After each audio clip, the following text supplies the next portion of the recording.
어머니, 어차피 죽으면 다 우리 거예요. 저는 이 말을 제 친아들에게 직접 들었습니다. 평생 자식만 보고 헌신한 대가가 고작 이것이었습니다. 시작은 김장이었어요. 아프다는 며느리 대신 혼자 30포기 배추를 다 담갔죠. 하지만 며느리는 그 시각 친정어머니와 일본 후쿠오카 여행 중이었습니다. 그것도 모자라 나중에는 제 집을 팔아 자기들 아파트 빚을 갚으라고 하더군요. 저는 모든 것을 정리하기로 결심했습니다. 제 인생을 되찾은 그 통쾌한 마지막 이야기가 궁금하지 않으신가요? 구독하고 이 이야기의 결말을 꼭 확인해 주세요. 11월 초가 되니 일산 저희 집 마당에도 바람이 제법 쌀쌀해졌어요. 가을이 깊어졌다는 신호죠. 그날 아침에도 저는 습관처럼 거실 창가에 서서 마당에 있는 감나무를 한참 바라봤어요. 올해는 감이 유난히 탐스럽게 열렸더군요. 맑은 가을 하늘 아래 붉게 익어가는 감들을 보니 먼저 떠난 남편 생각이 더 간절해졌어요. 그이가 살아있었다면 저 감을 따서 곶감을 만든다고 분주했을 텐데 싶었죠. 남편과 사별한 지 꼭 10년이 되었네요. 10년이면 강산도 변한다는데 제 마음은 늘 그 자리에 머물러 있는 것 같았어요.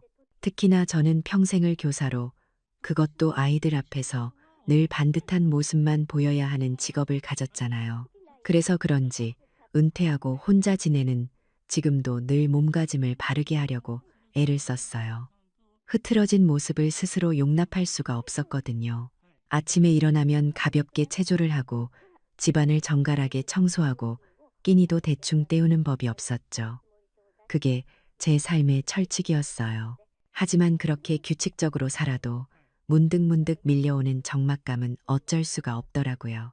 그 적막감을 깨주는 유일한 존재가 바로 제 아들 지훈이와 며느리 하영이었어요. 서울 마포에서 자기들 살기 바쁜데도 가끔 이 일산 집까지 찾아와 주는 게 얼마나 고마운지 몰라요. 그날도 식탁 위에 놓인 달력을 물끄러미 바라봤어요.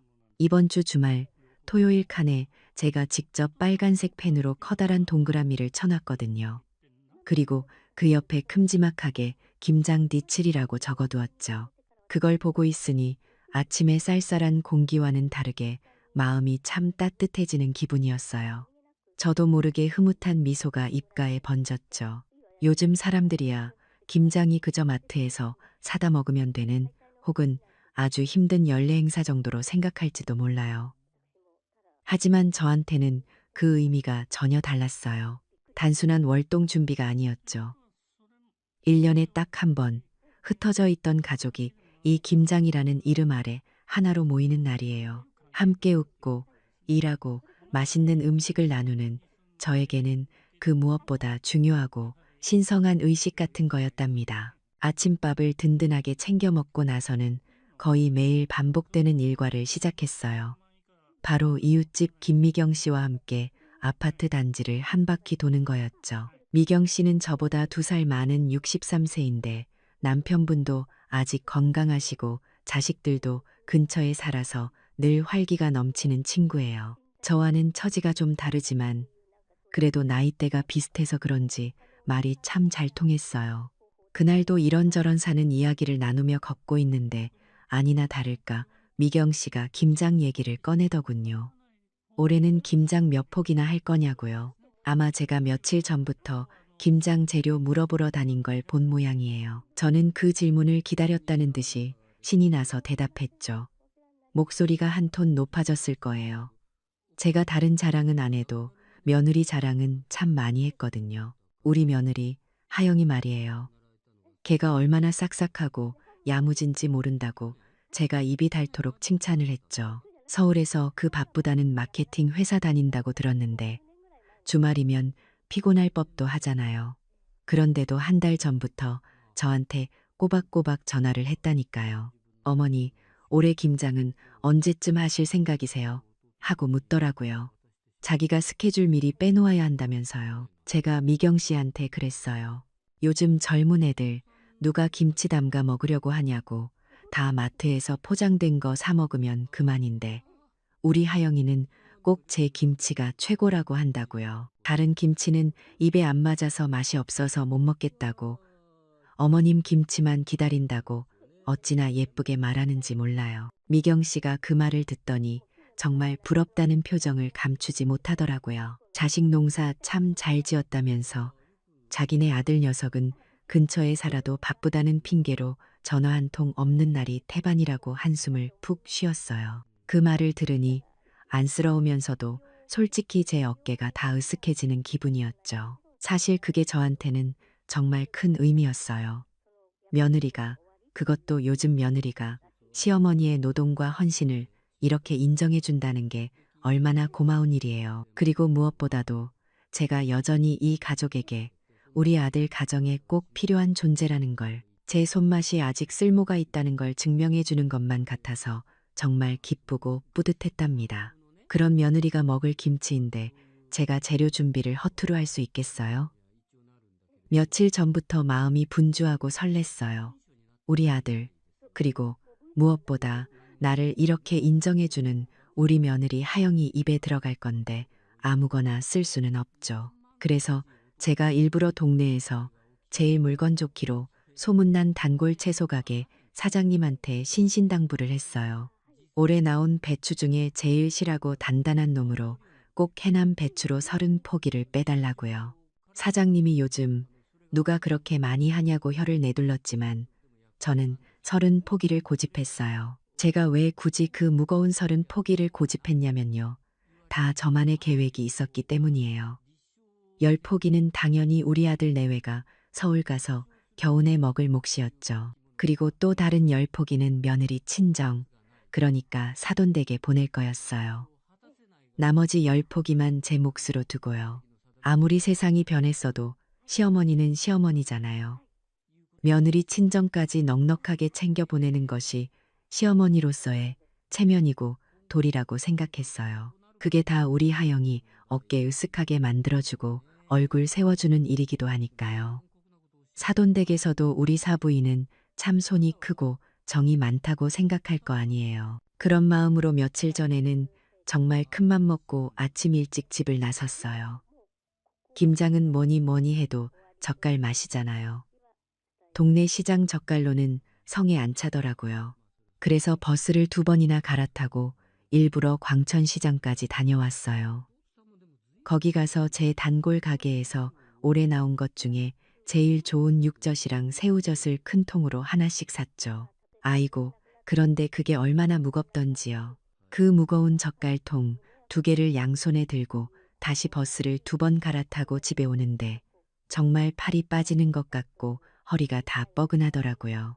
그래도 이상하게 힘들다는 생각이 안 들었어요. 오히려 마음은 뿌듯했죠. 이 맛있는 젓갈로 정성껏 담근 김치를 받고 기뻐할 며느리 얼굴을 생각하니까요. 저희 세대가 다 그렇죠 뭐. 내 몸 좀 고단한 것보다 가족들이 맛있게 먹어주고 행복해하는 걸 더 큰 기쁨으로 아는 세대잖아요. 가족을 위해서라면 이 정도 희생은 당연하다고 생각했죠. 드디어 김장 이틀 전이 되었어요. 아침 일찍 예약했던 배추설은 포기가 트럭에 실려 마당에 떡하니 배달됐죠. 이제부터가 진짜 고된 일의 시작이에요. 저는 팔을 걷어붙이고 그 실한 배추들을 하나하나 다듬기 시작했어요. 푸른 겉잎을 떼어내고 지저분한 밑동을 잘라내고 그걸 다시 정확하게 반으로 쪼갰죠. 그리고는 커다란 고무대야 2개에 나눠 담고 굵은 소금을 켜켜이 뿌려가며 소금물에 절이기 시작했어요. 30포기, 그러니까 60쪽의 배추를 절이는 게 정말 보통 일이 아니더라고요. 특히 60이 넘은 제가 혼자 하려니 금방 숨이 차고 어깨가 결려왔어요. 하지만 진짜 힘든 건 그 다음이었죠. 몇 시간 뒤에 배추 숨이 죽으면 위아래를 한 번씩 뒤집어줘야 골고루 절여지거든요. 소금물을 잔뜩 머금은 배추는 또 어찌나 무거운지 끙끙거리면서 아이고 허리야, 아이고 무릎이야 소리를 입에 달고 살면서도 꿋꿋이 해냈어요. 왜냐하면 이 고생만 하면 금요일 저녁이면 그렇게 보고 싶던 아들 부부가 올 거니까요. 며느리는 토요일 아침 일찍부터 와서 양념 버무리는 걸 돕기로 했고 아들은 옆에서 무거운 거 날라주면서 보조를 맞추기로 약속했거든요. 저는 그 생각 하나로 버텼어요. 배추를 다 절여놓고는 저녁에 미리 사다 둔 수육거리도 냉장고 깊숙이 넣어두고 겉절이에 곁들여 먹을 햇밤도 거실에 앉아 하나하나 까면서 벌써부터 마음이 설렜어요. 김장날 다 함께 둘러앉아 갓 담근 김치에 뜨끈한 수육을 먹을 그 풍성한 저녁 식탁을 상상했죠. 그렇게 제 설렘이 한없이 부풀어 오르고 있었는데 그때는 정말 미처 몰랐어요. 그 설렘이 크면 클수록 바로 그만큼 거대하고 차가운 실망의 그림자도 제 등 뒤로 바짝 다가오고 있었다는 걸 말이에요. 그렇게 배추 절이는 일까지 다 마치고 나니 금요일 오후가 되었어요. 김장 하루 전이죠. 이제 저녁에 아들 내외만 오면 되는 거였어요. 저는 마지막으로 양념에 쓸진한 육수를 냄비에 한가득 끓이고 있었어요. 온 집안의 멸치와 다시마, 냄새가 구수하게 퍼지는데 그 냄새를 맡고 있으니 정말 이제야 김장이 코앞이구나 싶어 마음이 다 설레더라고요. 바로 그때였어요. 거실에서 요란하게 전화벨이 울렸어요. 며느리 하영이었죠. 저는 반가운 마음에 얼른 전화를 받았어요. 그런데 수화기 너머로 들려오는 며느리 목소리가 평소의 그 앙칼지고 씩씩한 톤이 아니었어요. 잔뜩 잠기고 힘이 하나도 없는 기어들어가는 목소리였죠. 어머니, 저 하영인데요. 그 한마디를 하는데도 목소리가 덜덜 떨리는 것 같았어요. 제 심장이 쿵하고 내려앉았죠. 얘가 왜 이러나 싶어 덜컥 겁이 났어요. 너 목소리가 왜 그러냐, 어디 아프냐고 다급하게 물었죠. 그랬더니 며느리가 글쎄, 자기가 몸살이 너무 심하게 나서 도저히 일어날 수가 없다는 거예요.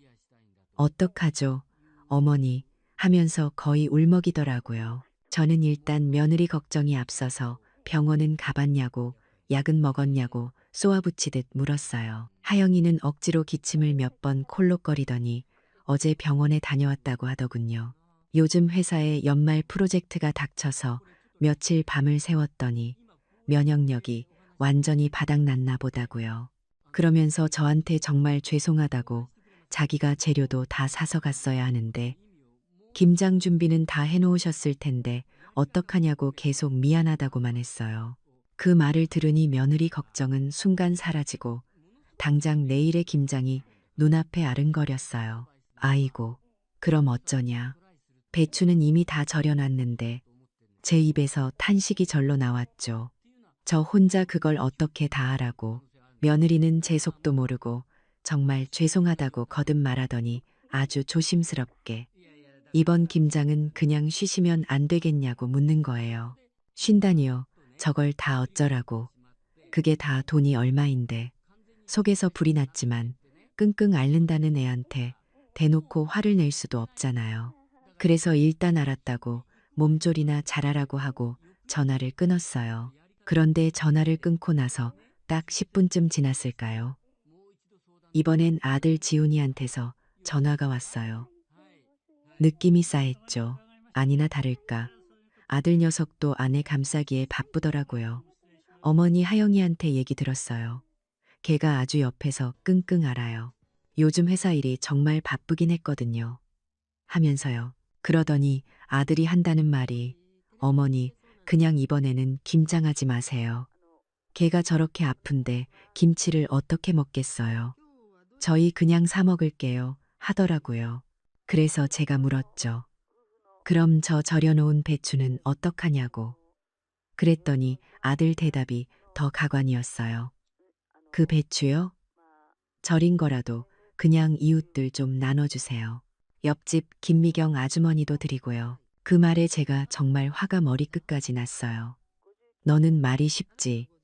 내가 그거 사려고 광천까지 다녀오고 돈이 얼마가 들었는데 그걸 누굴 줘. 그리고 네가 바로 어머니 김치 제일 좋아하잖아. 제가 막 소리를 질렀죠. 그랬더니 아들 녀석이 아주 귀찮다는 듯이 한숨을 푹 쉬더라고요. 아, 그럼 어머니 혼자 하시게요? 그냥 대충 조금만 하세요. 왜 꼭 30포기를 다 해야 해요? 그 순간 무언가가 제 머릿속에서 뚝 끊어지는 기분이었어요. 자식들의 그 효율성과 합리성이라는 말이 제가 평생 지켜온 전통과 헌신을 아주 하찮은 것으로 짓밟아 버리는 것만 같았어요. 저는 더 이상 할 말이 없어서 그냥 됐다, 끊어라 하고 전화를 끊어버렸죠. 그렇게 전화가 끊기고 저는 한참을 부엌에 멍하니 서 있었어요. 끓고 있던 육수는 이미 아무짝에도 쓸모없게 되었죠. 저는 차가운 마당으로 나갔어요. 거대한 고무대야 2개, 소금물에 축 늘어진 배추설은 포기가 저를 바라보고 있었어요. 이걸 버리자니 그 돈과 노력이 너무 아까웠어요. 그렇다고 아들 말대로 이웃에 나눠주자니 그건 제 자존심이 허락하지 않았어요. 며느리가 싹싹하다고 그렇게 자랑을 하고 다녔는데 며느리가 아파서 김장 못하게 됐다고 이웃의 배추를 돌린다니요. 그건 제 얼굴에 제가 침을 뱉는 격이었죠. 저는 이를 악물었어요. 그래, 나 혼자라도 한다. 너희들 없이도 내가 30포기가 아니라 60포기도 담그는 사람이라는 걸 보여주겠다. 그런 오기가 생기더라고요. 그렇게 토요일이 밝았어요. 그날은 정말 저 혼자만의 지옥 같은 전쟁이었어요. 새벽같이 일어나서 그 무거운 절인 배추 60쪽을 하나하나 건져서 물을 빼기 시작했죠. 쪼그려 앉았다, 일어섰다를 수십 번 반복하니 허리가 끊어질 것 같았어요. 물을 빼는 동안에는 쉴 틈도 없이 양념에 들어갈 무채를 썰어야 했어요. 산더미처럼 쌓인 물을 썰고 또 써는데 나중에는 손목이 아려서 칼을 쥘 힘도 없더라고요. 그렇게 겨우 무채를 다 만들고 나니 이제 마지막 관문인 양념 버무리는 일이 남았죠. 제가 준비한 그 좋은 젓갈과 고춧가루, 무채를 전부 쏟아붓고 버무리는데 그 양념 무게가 또 얼마나 무거운지 정말 눈물이 핑 돌았어요. 오후가 되자 허리는 펴지지도 않았고 저녁이 되어서야 마지막 배추 한쪽에 양념을 다 바르고 나니 팔을 아예 들어 올릴 수가 없었어요. 그렇게 꼬박 하루가 걸려 김장을 다 마쳤어요. 텅 빈 마당에 주저앉아 있는데 해가 져서 사방이 컴컴해졌더라고요. 그날 밤이었어요. 억지로 몸을 씻고 자리에 누웠는데 온몸이 불덩이처럼 뜨거워지기 시작했어요. 뼈 마디마디가 쑤시고 찬물에 손을 담갔던 탓인지 온몸에 한기가 들었어요. 저는 찬 바닥에 이불 하나 덮고 누워서 끙끙 앓았어요. 아프니까 서러움이 북받쳐 오르더라고요. 내가 이걸 누굴 주자고, 누굴 위해서 이 고생을 사서 했나 싶었어요. 그 텅 빈 집에서 열에 들떠 끙끙 앓으면서 저는 정말 서럽게 아주 오랫동안 혼자 울었어요. 그렇게 김장을 지옥같이 끝내고 이틀이 지났어요. 저는 삭신이 쑤시는 몸을 이끌고 겨우 거실 소파에 몸을 기댔죠. 열은 좀 내렸지만 온몸이 두들겨 맞은 것처럼 아팠어요. 그때 현관벨이 울리더라고요. 이웃 김미경 씨였어요. 그 친구가 걱정스러운 얼굴로 죽이 담긴 냄비를 들고 들어왔어요. 아이고 은숙 씨, 몸은 좀 어떠냐고. 혼자 30포기 담갔다는 소문 다 났다면서 혀를 쯧쯧 차더라고요. 저는 고맙다고 겨우 대답하는데 사실 창피해서 얼굴을 들 수가 없었어요. 그렇게 며느리 자랑을 했는데 결국 혼자 김장하다 몸져 누운 꼴이잖아요. 미경 씨는 제 곁에 앉더니 한참을 머뭇거리더라고요. 그러더니 근데 말이야, 내가 좀 이상한 걸 봐서 말이야 하면서 조심스럽게 자기 스마트폰을 꺼냈어요. 미경 씨는 카카오 스토리라는 걸 열어서 제 눈앞에 화면을 불쑥 내밀었어요. 이거 지훈이 마누라 맞지? 하더라고요. 제 눈에 들어온 건 너무나도 환하게 웃고 있는 며느리 하영이의 얼굴이었어요. 그런데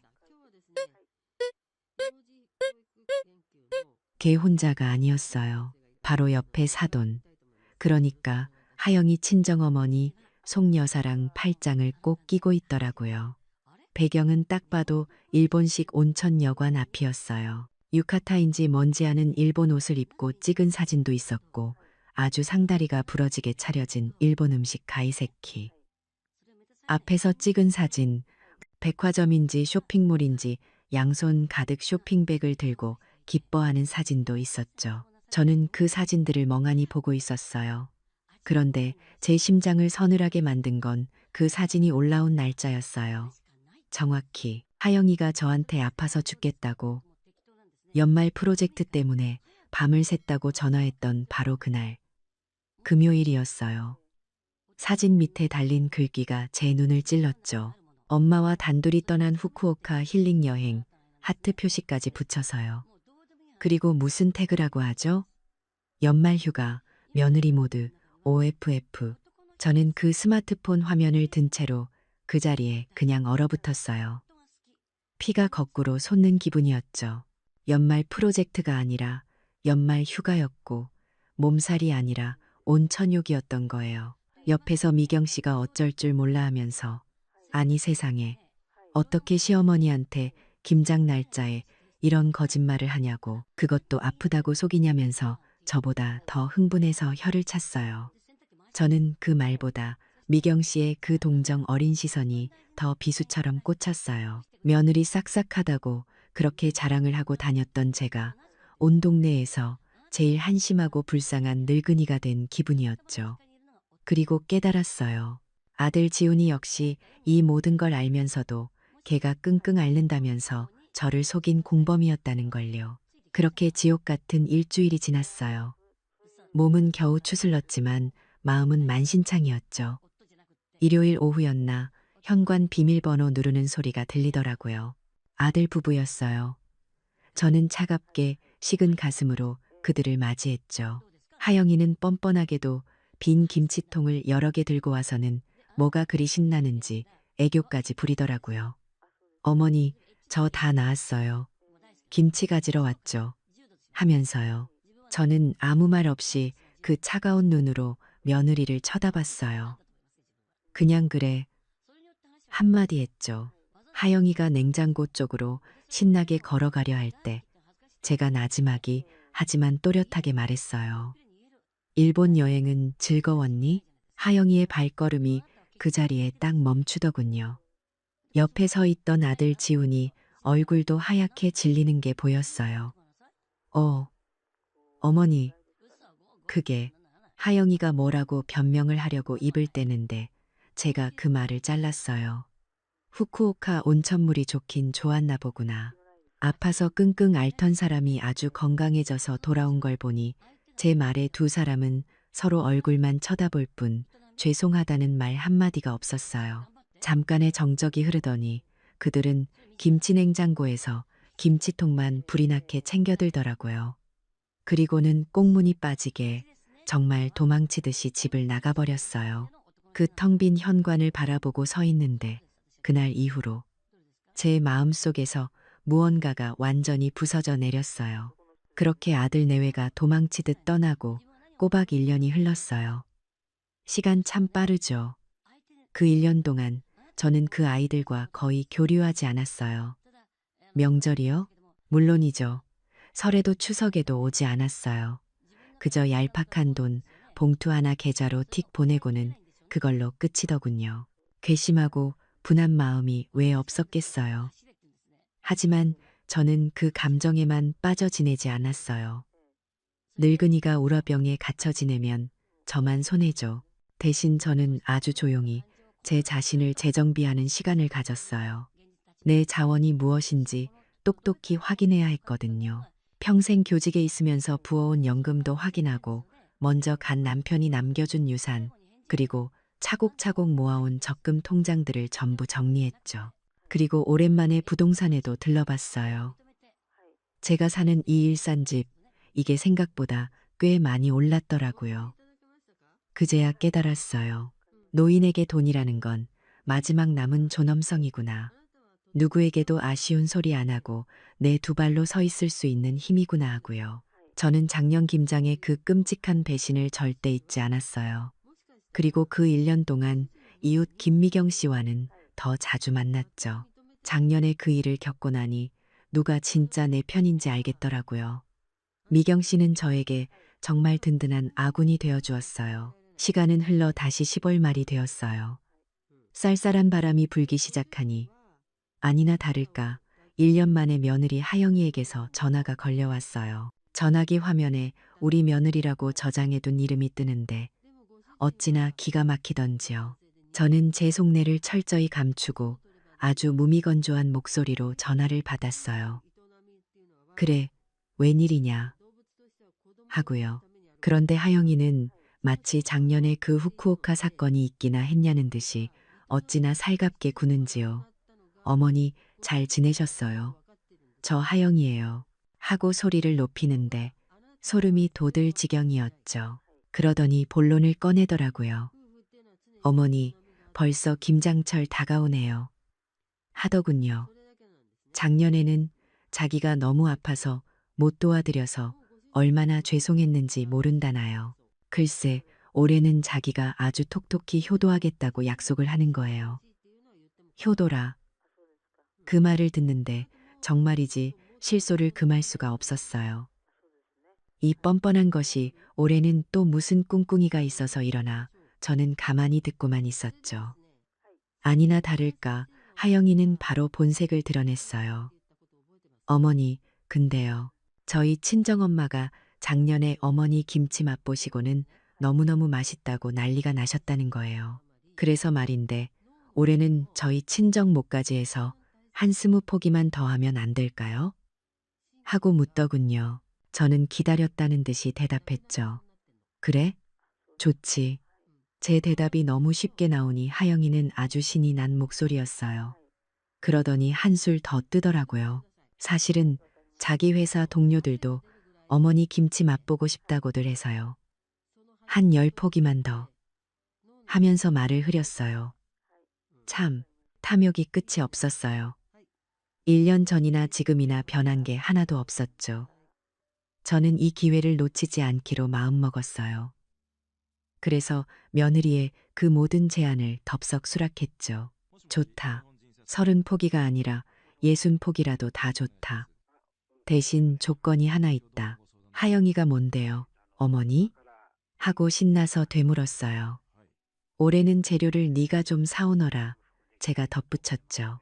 내가 작년에 너 없이 혼자 하느라 기운이 다 빠져서 올해는 도저히 시장 갈 힘이 없다. 네가 사고 싶은 만큼 아주 최상급으로 네가 알아서 다 사와. 돈은 내가 나중에 다 정산해 주마. 제 말이 끝나자마자 며느리는 거의 환호성을 지르더군요. 네, 어머니 걱정 마세요. 저만 믿으세요. 하고요. 아마 속으로는 횡재했다고 생각했겠죠. 재료는 시어머니 카드로 사고 힘든 노동은 시어머니가 다 하고 자기는 중간에서 친정 몫의 회사 동료들 몫까지 챙겨서 이익을 남길 생각이었을 거예요. 뻔하죠. 자기가 주문해야 할 배추가 시댁 목 10포기, 자기네 목 10포기, 친정 목 20포기에 팔아먹을 20포기까지 총 60포기가 넘는다는 계산도 금방 끝냈을 거예요. 그렇게 며느리와의 전화를 끊고 저는 바로 수화기를 다시 들었어요. 그리고 이웃 김미경 씨에게 전화를 걸었죠. 미경 씨, 나 좀 도와줘요. 우리 다음 주에 후쿠오카 가는 비행기표 좀 알아봐줘요. 드디어 그날이 밝았어요. 11월의 쌀쌀한 토요일 아침이었죠. 저는 그때 일산 제 집에 없었어요. 이웃 김미경 씨와 함께 인천공항에 있었거든요. 후쿠오카로 떠나는 아침 비행기를 기다리고 있었어요. 일부러 며느리가 재료를 싣고 도착할 시간에 맞춰 집을 나선 거였죠. 아니나 다를까 제 휴대폰이 요란하게 울리더군요. 며느리 하영이었어요. 저는 미경 씨와 눈을 마주치고 살짝 웃어 보인 뒤 아주 침착하게 전화를 받았어요. 아, 하영이냐. 수화기 너머로 하영이의 짜증 섞이고 다급한 목소리가 들려왔어요. 어머니, 저 지금 집 앞이에요. 문 좀 열어주세요. 재료 다 왔어요. 하더라고요. 저는 창밖의 비행기들을 보면서 아주 평온하게 대답했죠. 어쩌나 난 지금 후쿠오카인데 이웃 김미경 씨랑 여행 왔어. 전화기 저편에서 순간 숨이 멎는 듯한 정적이 흘렀어요. 며느리가 믿을 수 없다는 듯이 되물었죠. 네? 뭐라고요? 저는 아주 또박또박 다시 말해줬어요. 후쿠오카. 작년에 네가 갔던데. 지금 공항에서 전화한다. 아, 참. 너 배추 다 샀다고 했지? 그럼 어떡해. 네가 다 담가야지. 이웃 김 씨가 비행기 시간 다 됐다고 재촉하네. 끊는다. 며느리가 전화기 저편에서 어머니, 잠깐만요. 하고 절규하는 소리가 들렸지만 저는 망설임 없이 통화 종료 버튼을 눌렀어요. 1년 동안 가슴속에 얹혀있던 무거운 돌덩이가 쑥 내려가는 기분이었죠. 제 눈앞에 훤히 그려지더군요. 일산집 마당에 산더미처럼 쌓인 절임 배추 60포기와 무, 쪽파, 젓갈통 앞에 망연자실 주저앉았을 며느리의 모습이요. 게다가 걔는 작년에 저한테 했던 짓은 까맣게 잊고 올해는 아주 야무지게 회사 동료들에게 성금까지 받아놨잖아요. 팔아야 할 김치였으니 버릴 수도 없었을 거예요. 뻔하죠. 울며 겨자 먹기로 친정어머니 송 여사한테 전화를 걸어 도움을 요청했을 거예요. 결국 그 엄청난 양의 재료는 모두 사돈네 집으로 옮겨졌겠죠. 며느리랑 그 친정어머니 두 사람이 주말 내내 꼬박 그 60포기가 넘는 김장에 매달렸을 거예요. 팔아야 하는 김치니 대충 할 수도 없었을 거고요. 아마 사돈은 딸 구박하고 딸은 엄마한테 소리 지르고 아주 난리도 아니었을 거예요. 꼬박 이틀간 그 고된 노동 끝에 두 사람이 지쳐 쓰러질 지경이 되었다는 건 나중에 다 듣게 되었죠. 저는 미경 씨와 후쿠오카에서 2박 3일 동안 정말 편안하게 온천욕도 하고 맛있는 것도 먹으며 쉬다 왔어요. 1년 전 제 고통과는 정반대였죠. 그리고 집에 돌아온 날 저녁이었어요. 제가 현관에 짐을 채 풀기도 전에 기다렸다는 듯이 세 사람이 들이닥쳤어요. 아들 지훈이, 며느리 하영이, 그리고 놀랍게도 사돈인 송 여사까지 함께였죠. 하영이는 아주 눈이 벌개져서 저한테 소리를 질렀어요. 어머니, 어떻게 저희한테 이러실 수 있어요? 걔가 제 눈앞에 휴대폰을 들이밀더군요. 이웃 김미경 씨 카카오 스토리에 올라온 사진이었어요. 저랑 김미경 씨가 후쿠오카에서 활짝 웃고 있는 사진이었죠. 사람을 이렇게 속여요. 저희가 주말 내내 무슨 고생을 한 줄 아세요? 하고 악을 쓰더라고요. 저는 정말 어이가 없어서 웃음이 흘러나왔어요. 고생, 너희가 고생을 알아? 그럼 작년 이맘때 내가 혼자 30포기 담그고 몸살 났을 땐 넌 어디 있었지? 하고 차갑게 물었죠. 그랬더니 하영이가 그건 그때고 어떻게 복수를 해요. 정말 옹졸하게 라면서 오히려 저를 나무랐어요.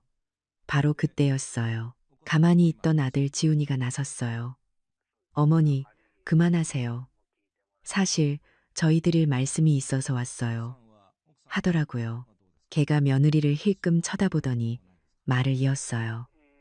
어머니, 이 일산 집 혼자 계시기에 너무 크지 않으세요? 관리도 힘드시고 며느리가 그 말을 놓칠 리가 없죠. 바로 맞장구를 치더라고요. 맞아요, 어머니. 낭비예요. 관리비도 비싸고요. 차라리 이거 파시고 저희 마포 아파트 근처 작은 오피스텔로 오세요. 저희가 자주 돌봐드릴게요. 그제야 이 난리법석을 떤 진짜 이유를 알겠더군요. 김장 때문이 아니었어요. 제 집, 제 재산이 목적이었던 거죠. 그래서 이 집을 팔라고 제가 차갑게 물었어요. 지훈이가 잠시 머뭇거리더니 실토하더라고요. 사실 저희가 그 마포 아파트 대출금 때문에 너무 힘들어서요. 어머니가 이 집 파시면 저희 좀 도와주실 수 있잖아요. 저는 한치의 망설임도 없이 싫다 하고 잘라 말했어요. 제 대답을 들은 순간 아들 지훈이의 표정이 싹 돌변했어요. 어머니, 늙으셔서 그 집 고집하면 뭐 해요? 어머니 돌아가시면 어차피 다 우리 건데. 저는 제 귀를 의심했어요. 제 배 아파 낳은 아들 입에서 나온 말이라고는 믿을 수가 없었죠. 옆에 있던 사돈 송 여사까지 거들었어요. 최사돈, 자식들 힘들다는데 좀 도와주지, 쯧쯧 하고 혀를 차더군요. 그 말에 며느리 하영이가 마지막 이성을 잃고 악을 썼어요. 진짜 이기적이다. 자식 앞길 막고 그러다 빨리 죽으면 어쩌려고. 그 저주에 제 온몸이 부들부들 떨렸어요.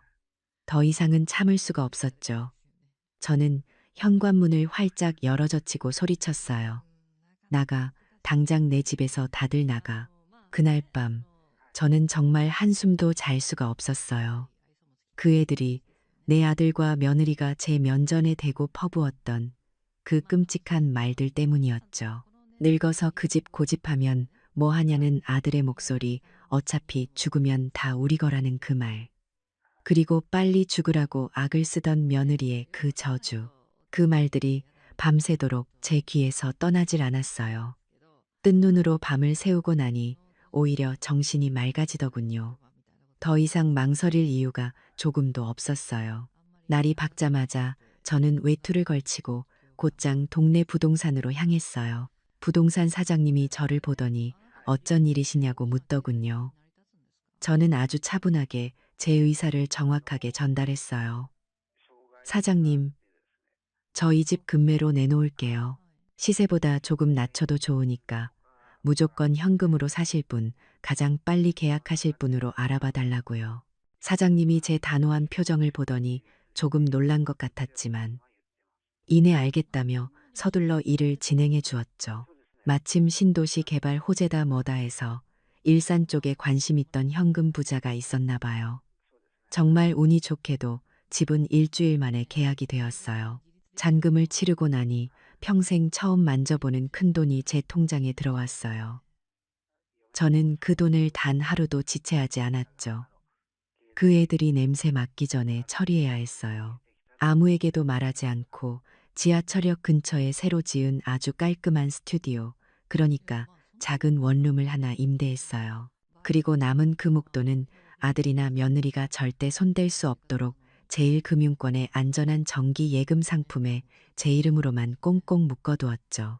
이삿짐 센터도 조용히 불러서 수십 년 살림살이 대부분을 정리하고 꼭 필요한 최소한의 짐만 챙겨서 그 집을 나왔어요. 그렇게 새 집으로 이사하고 며칠 지나지 않았을 때였어요. 모르는 번호로 전화가 오기에 받을까 말까 망설이다 받았는데 아들 지훈이 목소리였어요. 이미 제 번호는 차단했는지 다른 전화를 썼더라고요. 이웃들한테 무슨 소문을 들은 모양이었죠. 아주 격앙된 목소리로 저한테 따지기 시작했어요. 어머니, 진짜 집 팔았어요? 저희랑 상의도 한마디 없이 어떻게 그럴 수 있냐고요. 저는 이사 온 원룸 창밖을 내다보며 아주 차분하게 말했어요. 그래, 팔았다. 너희가 그렇게 팔라고 성화였잖니. 걱정 마라. 그 돈은 내 노후 자금으로 은행에 잘 넣어뒀으니까. 아들이 제 말뜻을 알아들었겠죠. 전화기 너머로 숨이 턱 막히는 소리가 들리는 것 같았어요. 걔가 다급하게 소리쳤죠. 아니, 어머니, 그럼 저희 대출은, 저희는 어떡하라고요. 저는 그 말을 끝까지 들을 필요도 없었어요. 이제 내 인생 내가 살란다. 다시는 나 찾지 마라. 그 말만 남기고 전화를 끊었어요. 그리고 그 번호마저 바로 차단해버렸죠. 새 집에서의 첫 아침이 밝았어요. 이상하게도 수십 년 산 큰 집을 떠나왔는데 마음이 너무나 평화롭고 자유로웠어요. 더 이상 11월이 다가오는 걸 두려워할 필요도 없었고 누군가의 방문을 애타게 기다릴 필요도 없었죠. 바로 그때 이웃 김미경 씨에게서 연락이 왔어요. 은숙 씨, 나 지금 지역 복지관인데 여기 독거노인 분들을 김장 담그기 봉사하고 있거든. 여기 사람들 너무 좋네. 당신도 혹시 올 수 있냐고요. 저는 잠시 망설였지만 이내 가벼운 마음으로 집을 나섰어요. 복지관 마당은 정말 많은 사람들로 북적이고 있었어요. 그곳에서 미경 씨를 다시 만났죠. 다들 처음 보는 얼굴들이었지만 모두가 환하게 웃고 있었어요. 서로 안부를 묻고 농담을 주고받으면서 즐겁게 김치를 버무리더라고요. 누구 하나 억지로 하거나 얼굴 찡그린 사람이 없었어요. 저도 그 틈에 끼어서 난생 처음 나눔을 위한 김장을 해봤어요. 그때 깨달았죠. 제가 며느리에게 그토록 바랐던 것이 바로 이런 진심 어린 참여와 즐거움이었다는 걸요. 그날 저녁 저는 제 아늑한 새 원룸에서 새로 산 일기장을 폈어요. 창밖을 보니 지금쯤 지훈이와 하영이는 그 마포 아파트 대출금 때문에 발을 동동 구르고 있겠구나 하는 생각이 들더군요. 하지만 어쩌겠어요. 이미 모든 건 다 늦어버렸죠. 저는 일기장에 한자 한자 적어 내려갔어요. 오늘 나는 드디어 내 인생의 진짜 김장을 담갔다. 이것은 빼앗기거나 이용당하는 노동이 아닌 오롯이 나의 기쁨과 나눔을 위한 것이다. 다시는 누구에게도 속거나 이용당하지 않을 것이다. 최은숙 씨의 이야기를 보면 헌신이 당연한 의무가 될 때 관계는 무너지더군요. 자식들의 탐욕에서 벗어나 자신의 존엄성을 지킨 건 결국 경제적 독립이었죠. 그녀는 비로소 의무가 아닌 진정한 나눔에서 자신의 행복을 찾았어요.